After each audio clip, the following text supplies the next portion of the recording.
చూడండి friends, wellness Samruddhi green active ఇలా గ్రోతింగ్ ఉంది. చూడండి ఒక్కొక్క కొమ్మకు ఎన్నెన్ని కాయలు ఉన్నాయి. ఓకేనా?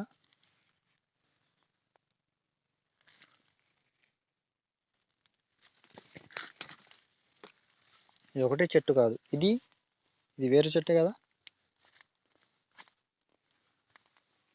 ఓకేనా? ఇదిగో చూడండి.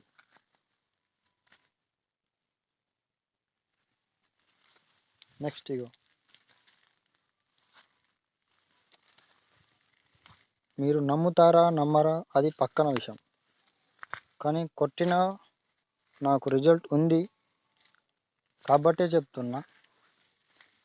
ఇది second dose complete. Wellness Samruddhi green active, only green యాక్టివ్నే యూజ్ చేస్తున్నా. వేరేదంటే పురుగు మందు వేరేది యూజ్ చేస్తున్నా. కానీ పువ్వు రావడానికి, కాత రావడానికి మొత్తం మాత్రం వెల్నెస్ సమృద్ధి. ఓకేనా?